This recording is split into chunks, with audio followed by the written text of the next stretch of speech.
Check podcasts. The Bread and Butter Collective is a collection of hospitality professionals working together to help strengthen our industry to build strong culture, community, and sustainability. I'm Kalen McNeil. And I'm Sam Jones. And this is the Bread and Butter Podcast.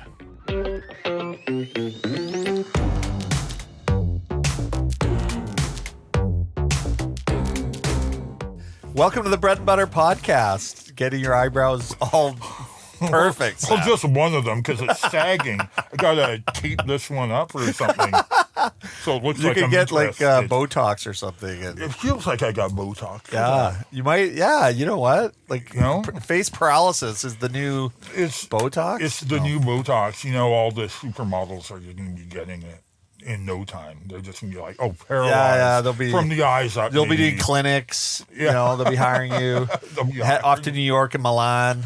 Oh, I could do Milan. Right? Yeah. You could do that. I've never been to New York, actually. Can Really? you believe that? Oh my goodness. Never been. Yeah. Well, I need to are go. you going to be in a real hurry to go now? I don't think so. They're What's checking going on your social media for the past 5 years. Oh, That's what they're proposing, anyways. my social media is pretty tame. I just think I it's a don't get complete into invasion on, and we know why they're doing it, which is complete authoritarian style. Like, because if you criticize their dear leader, you're going to be, like banned. Yeah. Like, they'll bar you for 5 years, and they have complete discretion.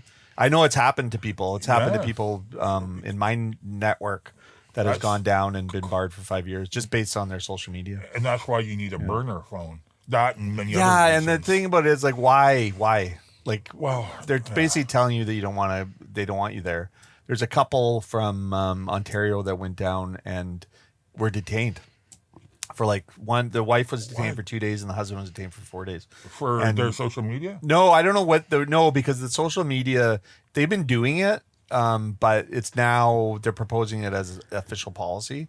Well, in England, they've arrested over 12,000 people for their social media. Arrested 12,000. Yeah, I know. I saw It's this lawyer that ridiculous. was suing because of a post that he had made online, and that's authoritarianism and fascism and all that kind of stuff is spreading. But it's Speaking of authoritarianism and fascism, have we got a guest today? we do, and Who is he's neither of those things. Oh, yay. Or well, maybe we'll talk about it. Maybe he is. Maybe he is. We can get into the debate. Michael Williams from Urban Forage. That's right. Right? Yeah, thanks Hey, for having Michael. me. Morning, Welcome to the welcome to podcast. Absolute pleasure to be here with you guys. Yeah. What? Tell us about yourself. Me, Yeah. personally? Yeah. What is your story? Born and raised in Victoria. Oh, yeah. cool. Went to only two schools my whole life, Gordon Head and Lambrook. Oh, okay. Yeah, which there are you like go. right beside each other. Yeah. Yeah, grew up in Gordon Head and moved around a lot in my younger years. Actually, my first job was at McDonald's. Oh, cool. On Cedar Hill Crossroad there. How long did you work at McDonald's? Year and a half before I got fired. Yeah. Yeah. Okay. Yeah. What did you get fired for? Just ongoing childhood stuff, Being late. childish stuff. Yeah, Oh, yeah. totally. Yeah. Yeah, didn't prioritize the job for sure. Yeah. But it was the first job, and that started my cooking career because I just never got out of it from Yeah. there. Right. Just kept kind of bumping up to the next level. Like, didn't ever want to be a chef or a cook. Yeah. But always had the aspiration of like, okay, well, I've done this now, so Yeah. what's next? Because I'm not complacent. Well, it's kind of how your resume starts too, right? Yeah. Like that's your experience in a restaurant type environment. So you're like, okay, well, let me just go to this next restaurant. Yeah, And then maybe you're learn for a year and prepping and yeah, totally. Yeah, all Yeah. that stuff. So I went to Red Robin and then the Yeah. Cheesecake Cafe and Yeah. then I was at Hunter's Steakhouse for a little while and that's where I started my apprenticeship. Hunter's Steakhouse. Hunter's Wow. Steakhouse. That Yeah. goes back. I remember that. Totally. Yeah.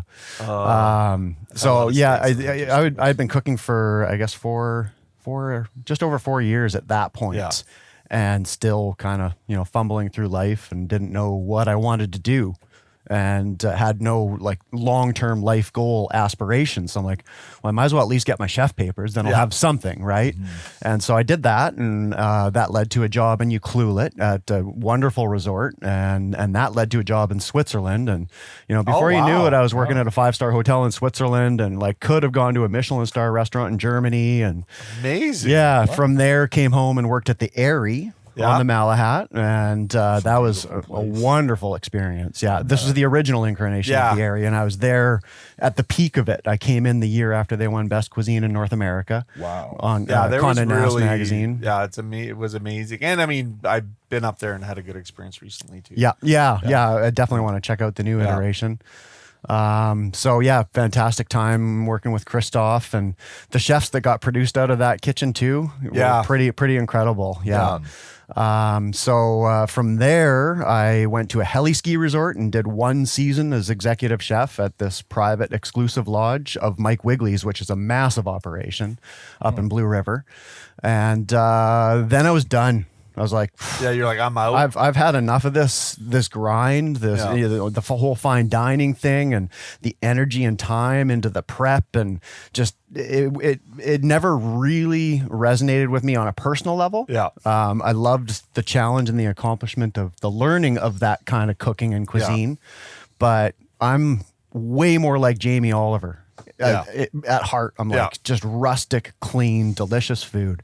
It's about the veggies, it's about the proteins, and nothing else. You don't need to get, so overdone. Yeah. And so, just went out on my own from there, and started small scale catering company, and started getting into lessons, and that was fantastic. I really discovered my passion probably for the first time when I was teaching cooking. Right. And that's You made really that connection between how your skill set intersects with the craft of it. Exactly. Yeah. And you were offering private lessons? I was to the doing public, like or- small little in-home cooking classes, Private cooking? little small cooking events with lessons mixed into it. Sometimes it was more formal, like 2-hour lessons in people's homes. I started doing in-store demos at Planet Organic for many years, and that led to many different things. So before we get to that, though, I also hit a wall with cooking and lessons and business and everything. I'm like, I'm taking a break from this too. Yeah. So I started getting into trades for a little while. Oh, interesting. Yeah, so I took a hiatus from cooking for a couple of years, and did some painting and some framing, and then got into hard landscape building, and I was like, I was loving that. Yeah. It was fantastic. Outdoors and, yeah, creative. totally thrived in that job and role, and you probably would have kept going in that whole vein and route were it not for just serendipitous sequences of events that led me to being Country Grocer's food stylist. Yeah, interesting. So all of a sudden I went from, working with a back injury in landscaping, although I was still loving it. I'm like starting to deal with the pain and rigors of that physical life. Had nothing to do with age, right? No, I was still a young buck at that point. Yeah, I was only 30 years old, right? But also had my first child at that time, my only child, only blood child, and had this opportunity to start working from home and food style, like literally just cooking and playing with food, and a photographer would come over and set up, and we'd take pictures of it, and that was how everything started with Country Grocer, which was interesting. amazing. So getting paid to work from home, I literally just go to the grocery store and get a bunch of free groceries and come home and start So would cooking. they give you a list of things they wanted you to prepare? Yeah, absolutely. The flyers. So whatever they were focusing. Well, I mean, we just did it. They wanted to redo their entire, photograph bank. Right. But it starts with one flyer at a time. Yeah. Right. So this is what's coming up in 3 weeks. Let's get these shot, and next week and next week. That's pretty forward thinking for a small island grocery store. Yeah. Well, it was right after Tammy Averill came on board and really kind of solidified that Country Grocer brand after her time with Thrifty Foods, right? Right. Yeah.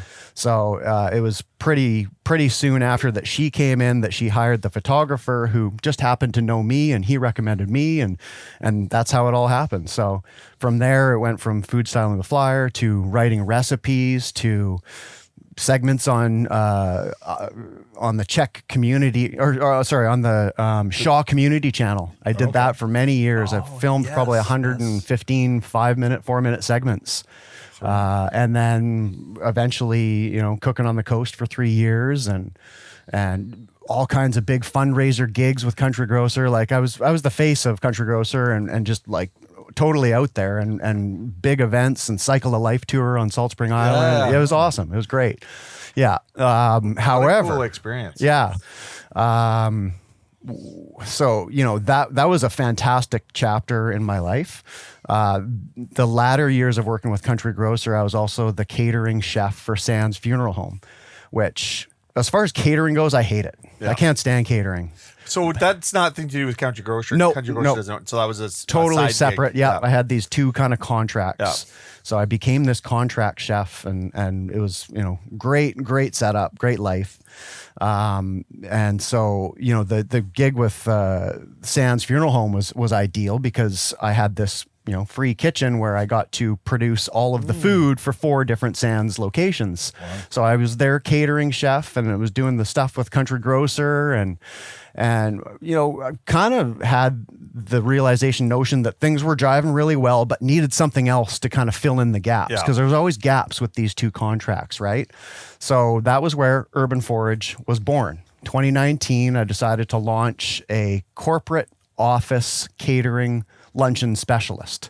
So that was all I wanted to do. Yeah. I just wanted to focus on corporate office luncheons in the downtown core. Was that a good time to start? It was amazing. Okay, I mean, I worked all of 2019 to build up this catering company, the website, the copy, the, mission statements, the values, and poured all that time and energy into building that up.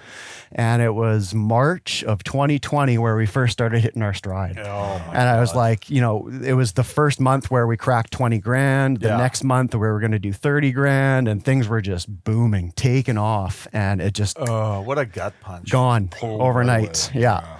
So it was like, okay, what do I do now? I had no idea. And we sat for a while and kind of, sussed things out once my wife and I and family realized that, we're not in the middle of this insanely deadly pandemic where everyone's going to die tomorrow. Because that's kind of how it felt in the beginning, right? Yeah, you didn't know where. It was like, okay, so what's next? And so that was where I launched my first product, Chef Mike's Power Bites. And cool. They didn't make it too far. Yeah. I learned a lot about products, and there was a little bit of inconsistency with the recipe, and sometimes they would end up, too dry, and sometimes they ended up perfect. But because it wasn't consistent and I wasn't ready for that whole life of product development, it kind of fizzled out. And what were the bites? They were just like little oat bars. Okay. Yeah, like a healthy version of those bars that used to be everywhere, the Cakes Etc. bar, the super dense sugary oat bar. Yeah, mine were no sugar added.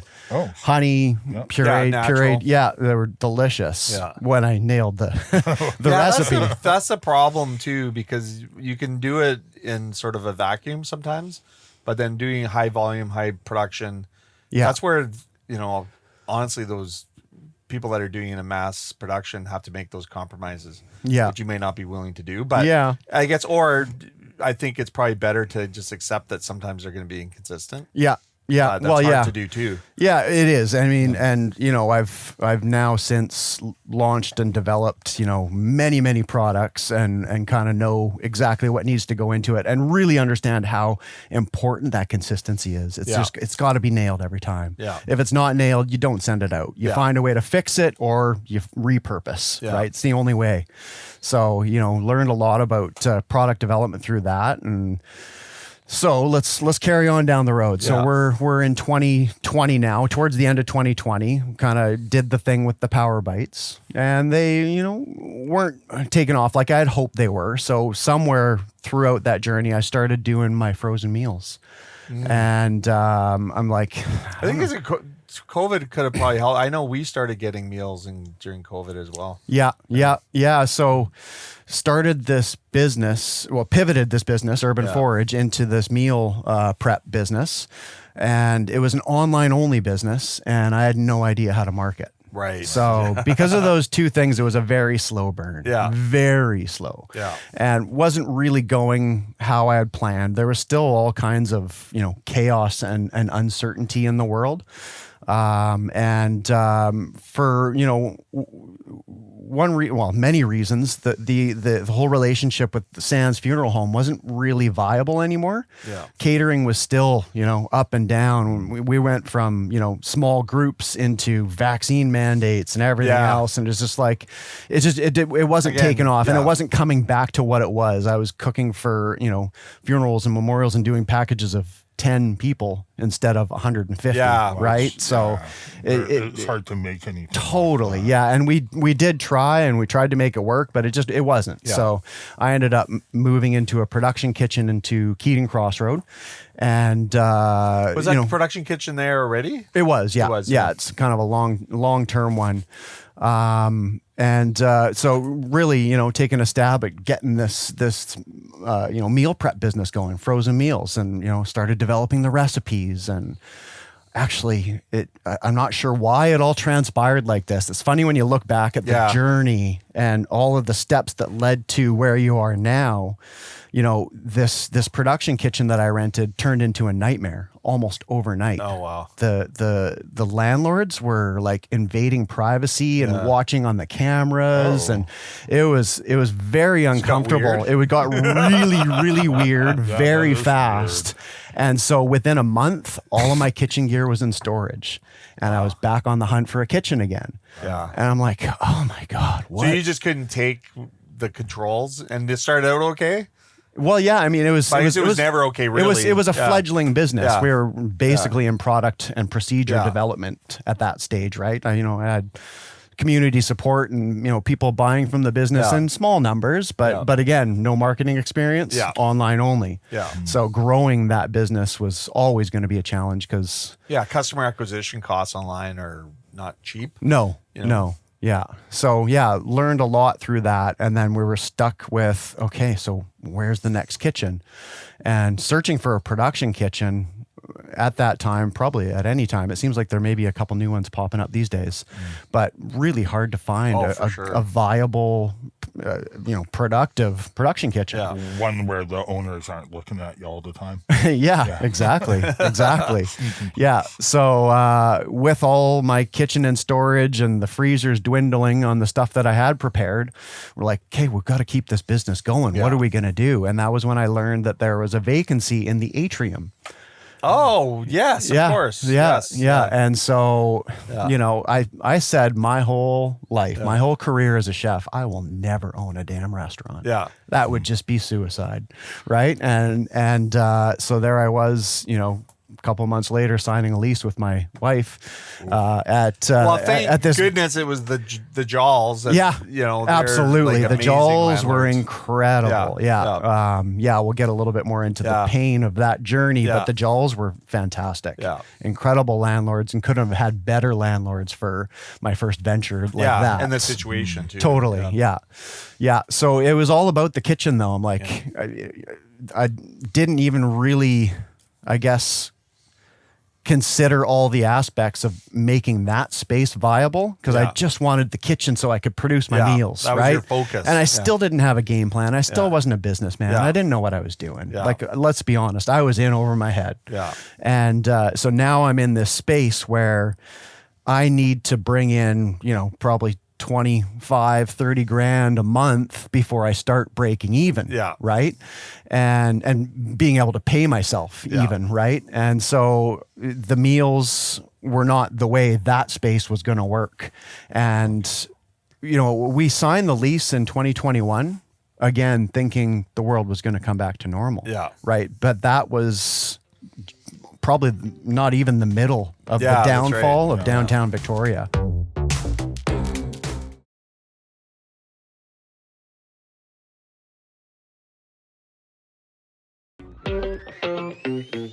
Right. It's continued to slide down back. and it's, I mean, one could argue that it's still going down. Maybe it's at the bottom, right? But it's a heck of a lot worse than it was in 2021 now than it was. Yeah. And I guess we don't want to get too hard into all those reasons. No, of course. It's very political. Yeah, it's super political and it's, and there's lots of factors, right? Yeah. And there's no blame that can be placed in any one spot, but there's a lot of collective stuff that could be changed. There's a lot of blame to share. Totally. amongst many Yeah. people, Yeah. And looking at it from the outside, it's obvious that there's a lot of things that need changing that aren't. Yeah. So let's not go there because there's a lot of people talking about that. Yeah. So, traffic in the downtown core was still on its way down. Yeah. And the building we were operating in, when we came in, it was maybe 25% capacity. Yeah. One of the most beautiful buildings in all of the downtown core, right? In 2021, 25% of the desks in that building had humans sitting at them. The rest of them were working from home. Yeah. It's And- not a big enough draw. No, and here we are in a courtyard in the middle of the atrium with no street frontage. Yeah. And there's so no marketing potential. yeah, in that. totally. And, it came back up to maybe 50, 60%, but that's where it stayed. And it was just like, I have no idea where it's at now and what the other buildings are at. But at the time, almost all office buildings were still half empty, which is the biggest reason all the businesses in downtown are having such a hard time because everybody's That's right. not there. Yeah. And so, launched a catering division to the business again. And so here I am just running like a chicken with its head cut off and like just doing all these things and not putting nearly as much energy and focus into what I actually wanted to do because I had to do all these other things just to bring in the cash. Right. Yeah. And so painful existence were those 3 years. We switched to online only when our lease ended. We only signed a 3-year lease. Yeah. And so, because of the uncertainty, we're like, well, let's just do a test run and see how it goes. And again, jaws were incredible. And so, after that 3 years, we've pivoted and basically started really from scratch at that point.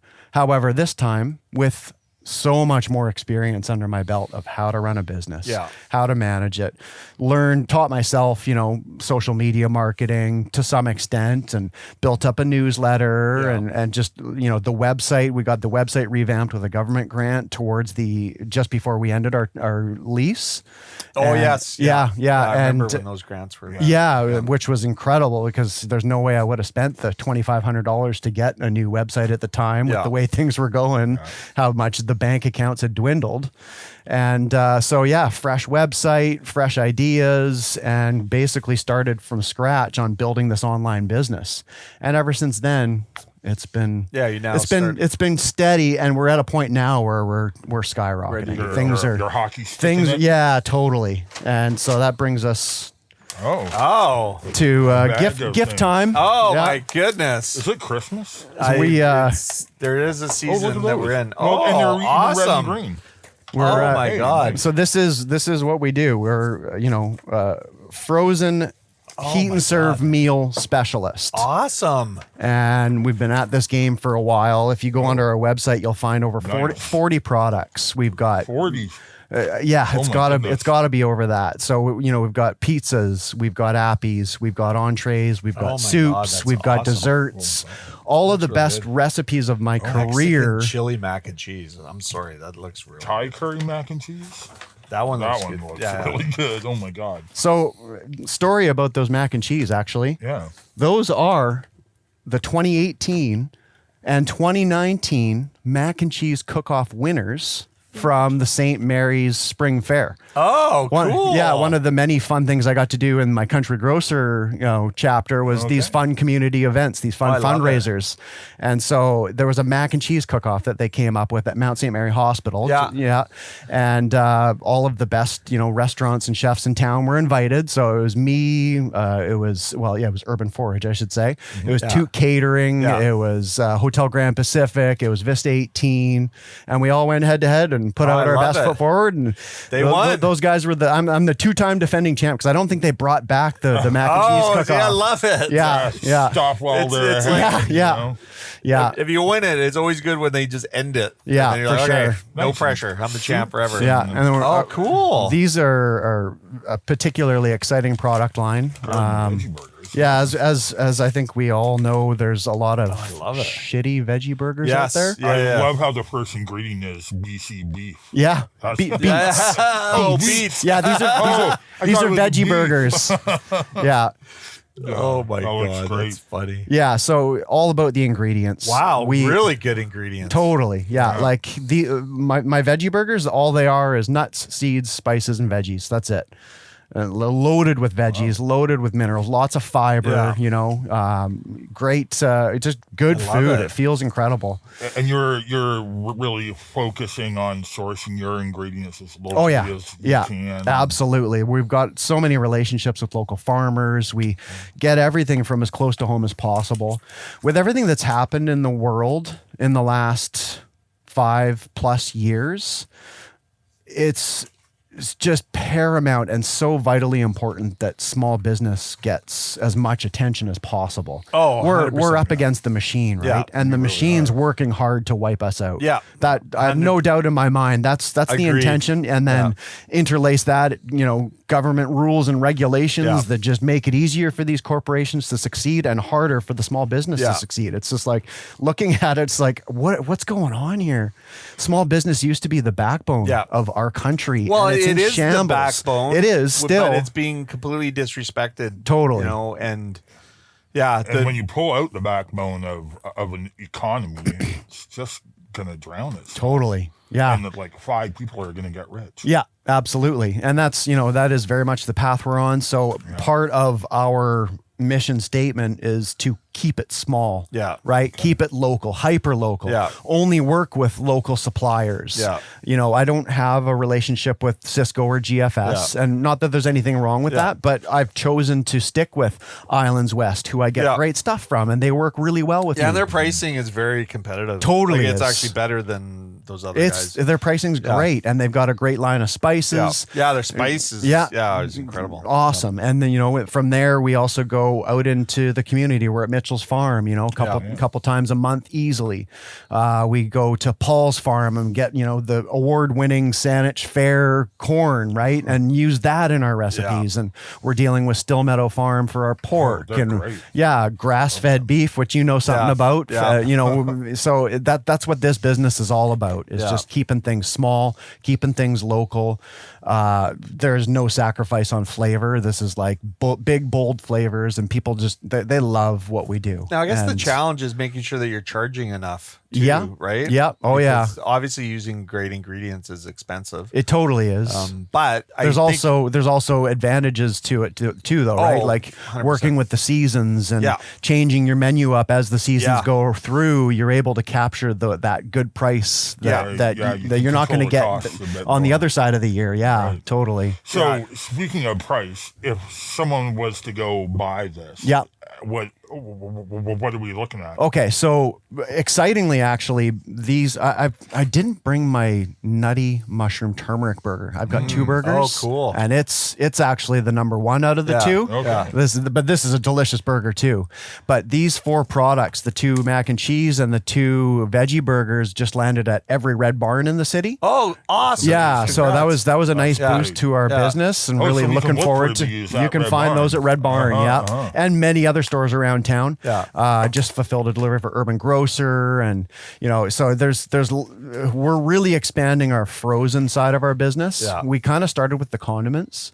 And the condiments, they were all over the place, like 30, I think we had 32 retail partners for our condiments. And some of them had our frozen, but, I was always kind of scared of trying to wholesale my frozen meals. Yeah. Because of what you said, the cost, right? Yeah. Like my margins are tight. Yeah. My food cost is high. I use premium ingredients. Yeah. So I'm like, there's no way people are going to buy them Pay what they need to. once I figure out what my wholesale rates are and then the store marks it up. Yeah. Right. And so I was always just like, it can only be a direct to consumer product. But I got over that hump Yeah. and realized that, holy crap, people will pay because they want to support small business. They want to support local. They want to know where their food's coming from. And they want good food. And they want good food. Yeah. So these guys at Red Barn, for example, are $13.99 retail. Okay. And those are $9.99 I retail. think that's like there's 2 burgers in here, right? Yeah. And then And you've this got could you can feed fit 2 1 to people. 2 feed 1 to 2 people Yeah. with Yeah. that. That's a healthy portion for a person. But even Yep. one person, like if you think of a burger that you're going to buy at Big Wheel, for example, it'd be $11.75. $14.95. Well, it needs to be $14.95. Yeah, it should be. And we will hopefully do a price increase at some point. But I do think that people can afford that price point. And for something that you're preparing, I think it's too cheap. Like Yeah. I'd pay $15 for for that, honestly. Yeah. You know, if it's a portion and a half, say, Yeah. you know, Yeah. so it could be a small portion for two or a big, really big portion for one. Yeah. Then I think $14.99 would be more than reasonable. You cut this in half, have a little salad on the Totally. side. Yeah. Get Yeah. 2 meals out of Yeah, it easy. exactly. Yeah. Yeah. And that's a big part of what our direct to consumer business offers. You know, we've got a very customizable menu. You can buy, an amazing shepherd's pie with beautiful shredded chuck and our sweet Mexican chili sauce and tomatoes, like lots of flavor in it with nice potato, parsnip mash, organic potatoes, Mitchell's Farm parsnips. Like that's kind of how we build our stuff, right? So you can get this shepherd's pie, or you can buy our beef barbacoa, which is just the beef from the shepherd's pie, and make your own dish.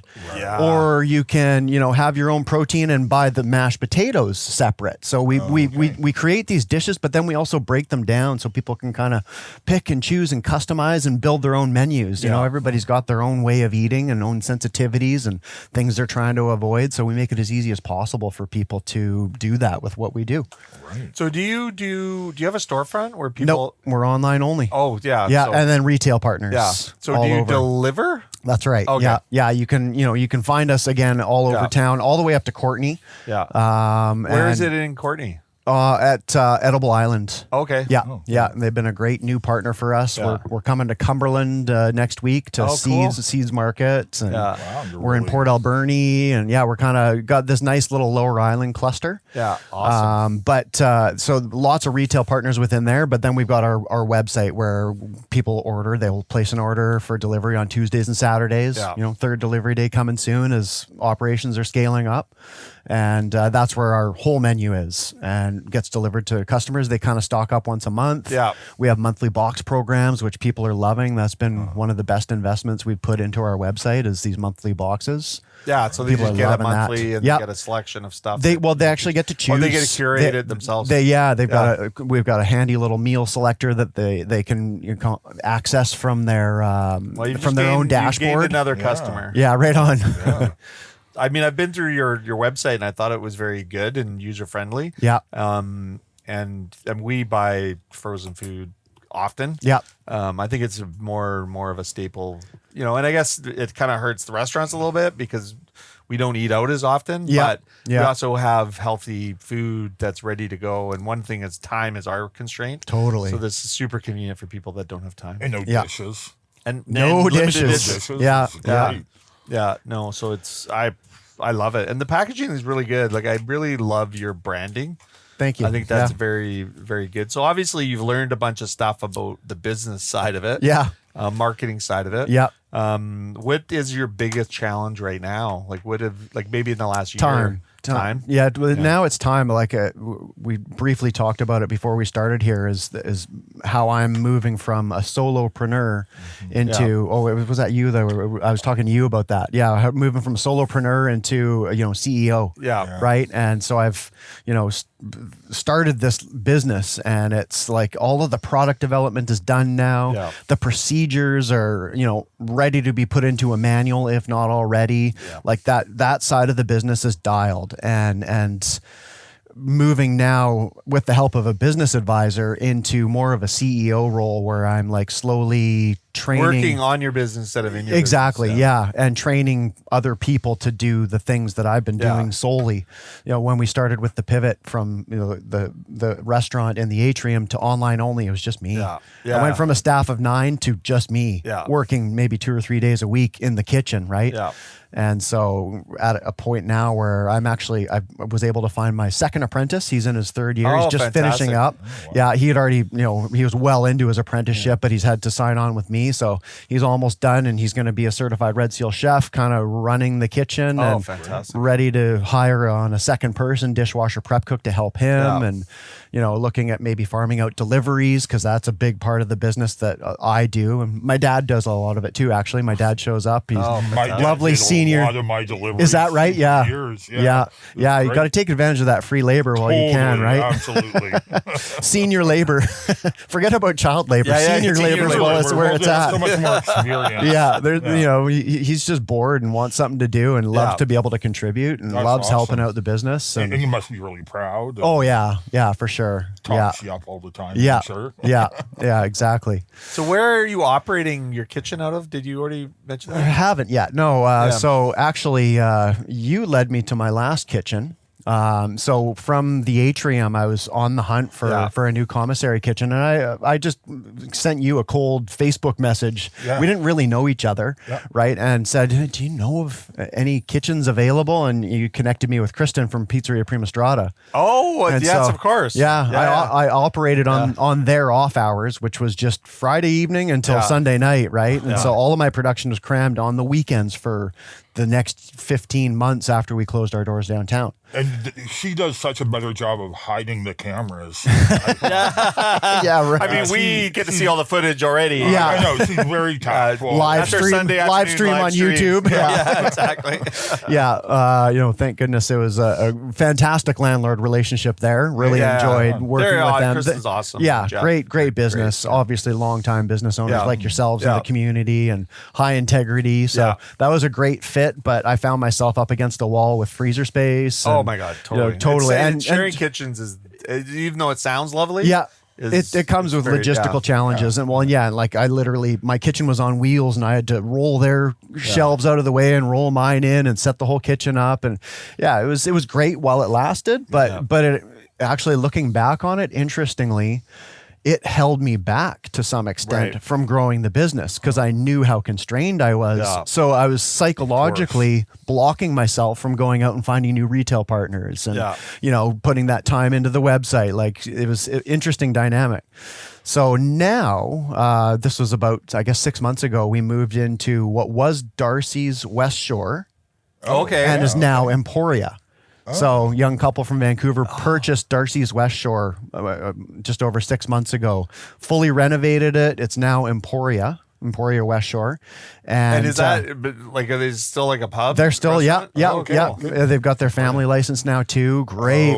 They've done an awesome job, and they're fantastic. They're really like rebuilding the music culture in the West Shore. Awesome. Yeah, I totally. haven't Like heard about it. Yeah, local Emporia, local right. bands and DJs and paint and sip nights, and they're doing they're awesome. Awesome. Yeah. So And who are they? Are they like a young couple? they're just a or- couple from Vancouver. Oh, Yeah, cool. there's some experience over there with And they just thought ownership they'd and- downsize in Victoria or Yeah. Brantford, They I wanted guess. to get out of the big city Yeah. and come to the littler city, and And so make a big splash. yeah. So they've done a great job of kind of breathing new life into what was Darcy's Yeah. West Shore, now Emporia. Yeah. So definitely we're checking that out.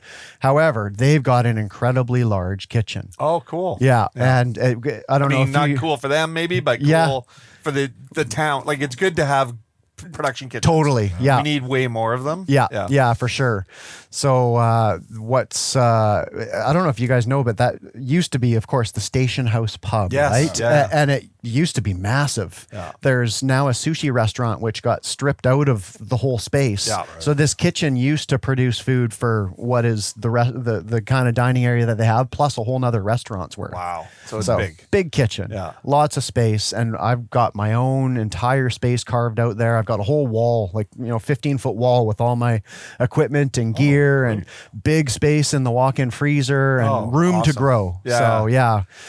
So this is another stepping stone kitchen, but room to grow into it. And then one day I'll need my own commissary kitchen. So yeah. So how is the transition between being the hands-on solo entrepreneur to the CEO gone? It's exciting. Does it kind of change your job in a positive way? Anything you miss? Well, I mean, I'll be honest with you. I love just grinding it out in the kitchen. I love it. And I'm amazing.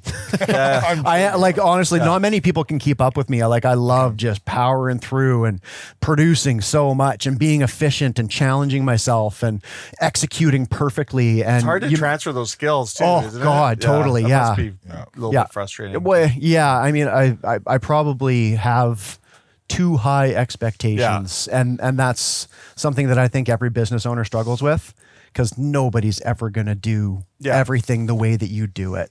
They're not going to see all the details that you see. They're not going to strive to fix a mistake and make it 100% right the way you do it, right? So there's that. However, Phil, this new guy in the kitchen, he's not new anymore. He's getting up there. He's incredible. Yeah, awesome. He's awesome. Well, because we talked about doing this show quite a like, while back. I'm in the weeds, yeah, man. totally. Yeah. So I was, I've had my son in the kitchen as well as another professional all summer long. And then they were gone and it was just me for a good few weeks or month. I built up a good inventory over the summer, but it took a while to find the right person, and got him now. And so ready to comfortably start working my way out of the kitchen. There's still lots of training involved because we've got lots of products, right? Yeah, we've products is a lot of training. It is for sure. Yeah, and the hard part about it too is we do production runs for each product every couple of weeks. So it's not like you can see it day in and day out and get fully trained up. It's like, okay, this week we're doing this. Yeah, so next it's month you're like, oh, how do we do this? Yeah. So that's a little bit of a challenge, I guess. Kind of prompting me right now to get on to something I've always wanted to do is do some video captures of the procedures. So people can review and refresh. And that corporate memory, I think, piece, and I guess that's what the CEO, especially in a small business, should be kind of focusing on, is how to transfer that knowledge and also set the standard. So that there's corporate memory. So that if you go away or what have you, there's always something that people can touch on. And it doesn't matter how, even for us, we have all these SOPs that we call, and we've had them for a long time, and it kind of structures what each job is and what we want and how you do it and that stuff. But it wasn't until this year or even recently that our senior team was just like, can we put this in a book instead of having it online?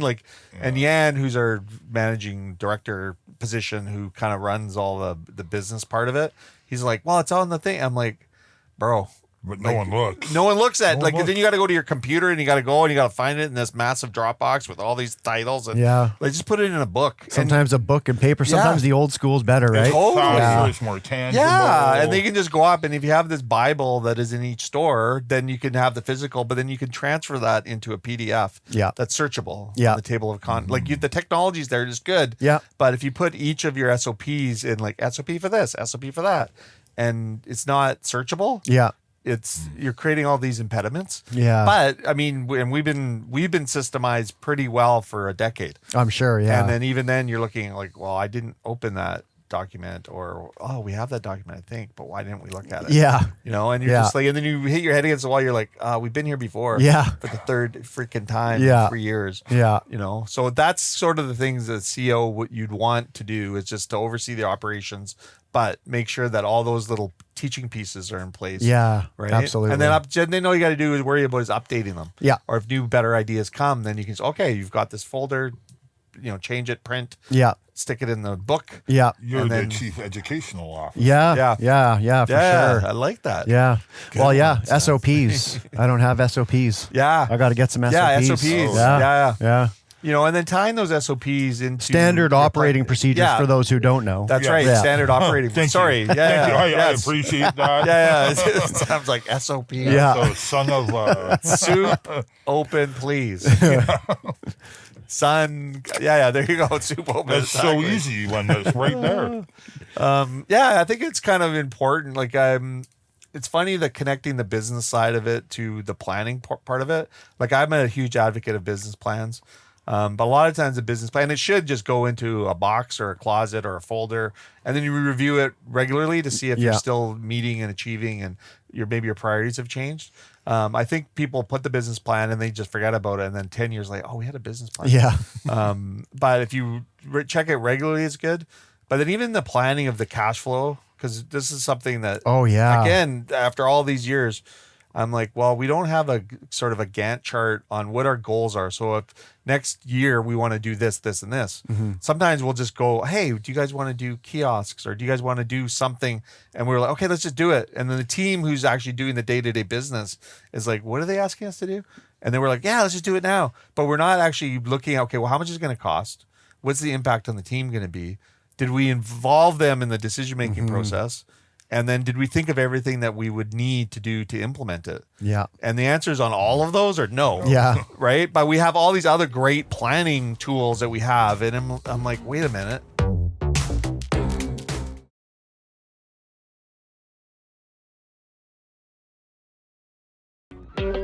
Because we were looking to do a reno in order to put some kiosks. And I'm not even convinced about the kiosk kind of You model. mean like the The auto ordering? orders. Okay. So that we can, a couple of things. One, the customers sometimes like that control, and it does improve the average check, because people when I've they're heard not that. They when like they're not pushing talking to a buttons. person will actually order more, or Because they're relaxed. They're and relaxed in the process. They're in the process. Yeah. They're not being rushed. There isn't people standing behind them, Yeah. so it creates a different ambiance.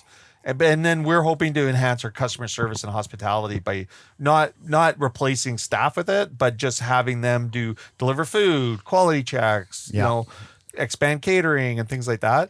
But when we're like, okay, let's do it in January, and I'm thinking for like the last 3 months, I'm stressed because we have to do, one, I'm stressed because I'm going to be in Mexico in January, but it's the organizational component of it. Like, okay, well, we're going to put these 2 kiosks. Where are they going to go? Oh, well, we need to expand our counter. Okay, then we have these big, in our gateway location, these cement walls and barriers. Well, we want to take those down, and we want to clean up and freshen up and all that stuff. And I'm like, okay, well, that's all got to happen in order to put these kiosks in. Well, what was the budget?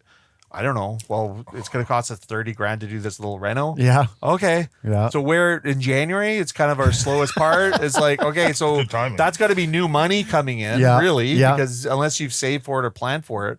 And then I'm like, okay, So well, what you're saying is, even after 15 years in business, you're I've still been- flying by the seat of your pants? I've been doing restaurants for 27 years. Yeah. And it is an evolution, and to get those patterns ingrained in your business, you can have the idea and you could say, I've got this.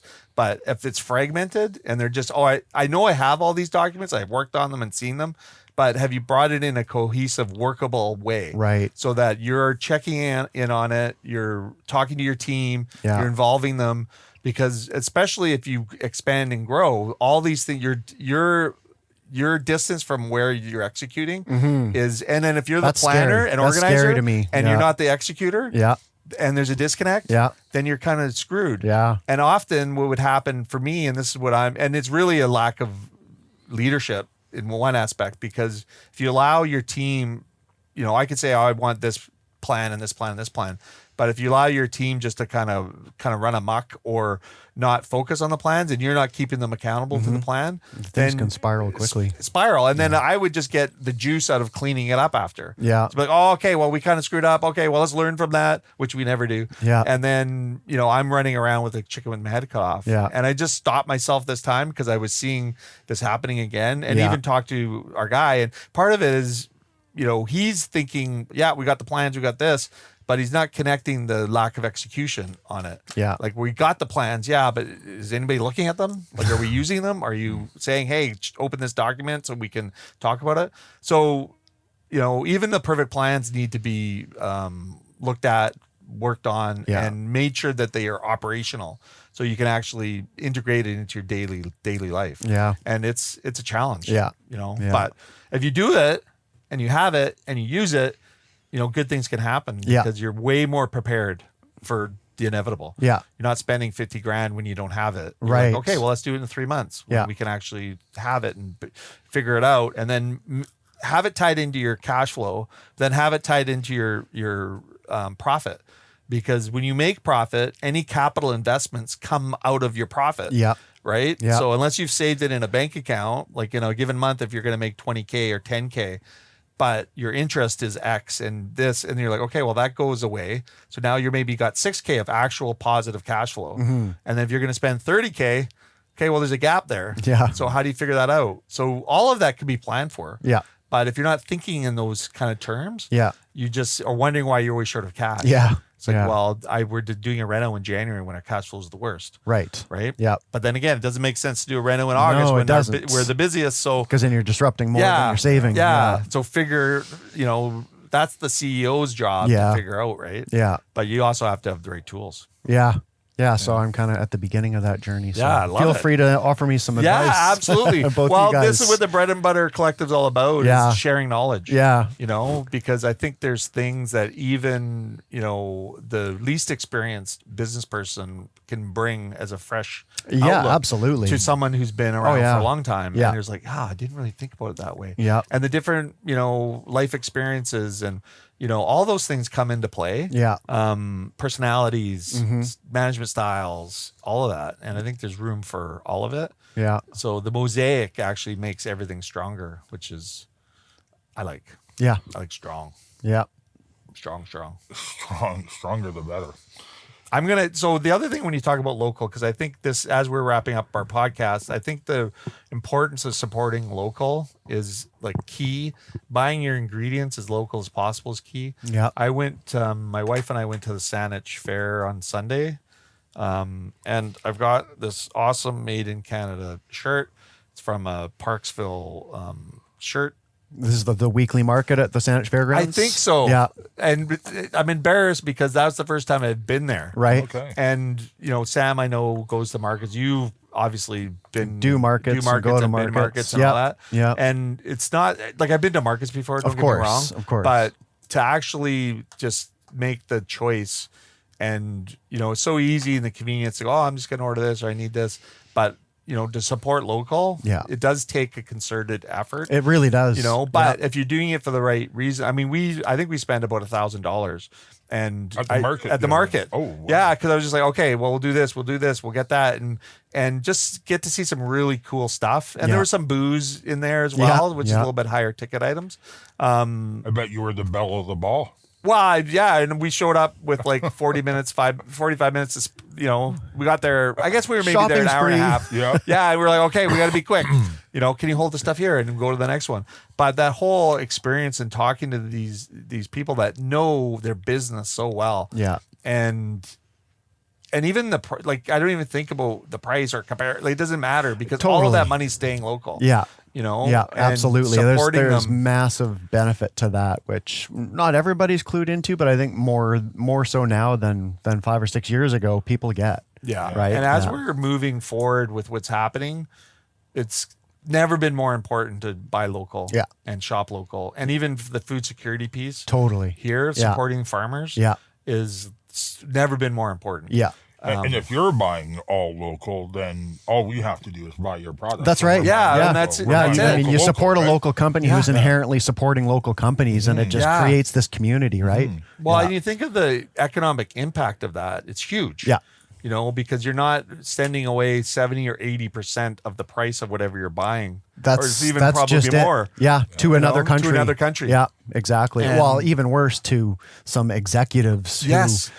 Are actively working against. shell their business in Yeah. another country, Yeah. right? Right. Yeah, Yeah. yeah, Oh. Don't get me going. know. So everybody who's listening to this, because it'll be coming out next week before Christmas, where you're filling in the gaps, shop local, go to your Yeah. local store. And it's great. My wife and I had a wonderful afternoon, 2 hours, which seemed like a lot of time that we could spend together on a Sunday. Yeah. Versus, you know, me maybe being at my desk or her reading a book or whatever. Yeah. Like, we actually got out and get to engage with people. Yeah. Like, we tried some really awesome stuff that, you know, even doing collabs.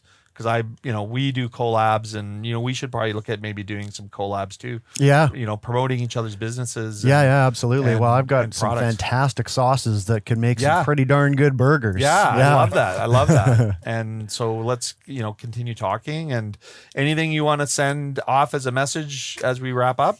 I think we've covered it, man. Yeah. Like, I think the theme is just, you know, keep it local, keep it small Yeah. business, you know, support your fellow Canadians, and Yes. yeah, Let's do it. yeah, We'll be resilient no matter what the hell happens. yeah. Right? We'll just keep buying good stuff from local And people. you're going to check out urbanforage.ca, where you'll be able to get whatever products you need Yep. in southern Vancouver Island, Yeah. I guess. Yep. Right? Yep. And enjoy the food. I can't wait to try the stuff you Yeah. brought. Yeah, Excited no, for you man. guys to I'm try. signing up. Thank you. I'm signing up as a regular delivery. Right on. Yeah. That's fantastic. I'll have, We'll look my forward to wife feeding go you. through it. Yeah. Yeah. It's awesome. Yeah. Yeah, Fantastic. I love it. Yeah, well, it was sure great to get to hear your story from start to to Yeah. current. Yeah. We got it all in there. Yeah, I didn't know you had so much cooking. Got married in all that time too. Oh, love it. Yeah. Oh, sorry, we're out of time. Yeah. And you've got one child? Yeah. Yeah. Well, I got one biological child Okay. and four Stepchildren. Yeah, exactly. Oh, So, wow. You're busy. yeah, I busy. came Oh, from my like, goodness. the solo child life to a very busy, bustling house. And it took me a little while to get acclimatized, but I love it now. Got So a much big family. energy and- Totally. Yeah. And What's the age group? 28, Oh. 25 or 6, 22, and then 18 and 17. Okay. Oh, yeah. fantastic. Yeah. Yeah. So it's never a dull moment. Do you have No. some child labor there? I've taken advantage of child labor for sure. Yeah, but it's not free. So Yeah. Not anymore. Now that they're older, right? They It's expect actually to be way more- paid. yeah, they paid plus. Yeah. Yeah. It's sometimes you're like, well, let's just I won't have family members do it. Well, because it's a better exchange. Yeah. You know, they'll hold it against me forever. I did that for you. And, Yeah. Oh, it's not worth it. not worth it. Not worth it. No, I've gone through 3 children. Oh, geez, and you just throw them away. You're like, okay, these are out. I go through them and Yeah. go find another. Yeah. Well, they same. circle back. Yeah. Yeah. They do come back. They Some of can. your children circle back in my businesses too. I know, right? Yeah, which is awesome. That is, I love it. That is awesome. All right, Mike. Is it Mike or Yeah. Michael? Yeah. Either. Mike, Yeah. Mike's good. Awesome to get to know you better. Yeah, and, you too. I can't wait to support your business. Thank you. Yeah. Appreciate I it. can't Coming wait on to the try show. and support. Thanks so much for having me. It was a pleasure to be on here and love following this podcast. You guys bring some good stuff to the table. So yeah. All right. Oh, Yeah. right. There's our Wow. one guy who Okay, we're knows going it. to take that clip Yeah. and we're going to abuse it. Yeah, exactly. Please do. We'll spread it all over. Listen to Michael. He knows exactly what he's talking about. Well, it's great to have a guest that doesn't need any prompting to just keep talking. Yeah. no, it's awesome. Yeah. You know, thank well, you you. got a lot of experience, so you've been here before. Yeah. All right. Thank you, sir. Thank you very Appreciate much. Yeah. Sam, Kaylin, be real kind. I will. You be real nice. Cheers. Bye. Bread and Butter Collective's membership includes the following local businesses: 2% Jazz, Bunny's Kitchen, Buzz Coffee House, Eagle-Ite, Big Wheel Burger, Blue Mountain Solutions, Bodega Tapas Wine Bar, Eva Schnitzel House, Farmsgate Foods and Catering, Victoria Chocolate and Company, Drum Roaster Coffee, Habit Coffee, Foo Asian Street Food, the Culinary Arts Program at Camosun, Cafe Fantastico, Fall Epi, Harold Street Brewworks, Hey Happy, House of Botang, Nikkei Ramen Ya, Jenny Marie's Cracker Company, La Pasta, La Rue Patisserie, Mocha House, Part and Parcel, Poco a Pinto Bar, Pizzeria Prima Strada, Keating Pizza, Roast, Table 9 Consulting, Sherwood Cafe and Bar, Sweets by Selena, The Collective Wine Bar and Kitchen, The Drake, Tapa Bar, The Nimble Bar Company, Ruth and Dean, The Whole Beast, The Wienery, Spoon's Diner, Truffles Inspired Catering, and Zambries. To hear more from the Bread and Butter Collective, go to checknews.ca/podcasts on Check Plus or find us on your favorite podcasting platform.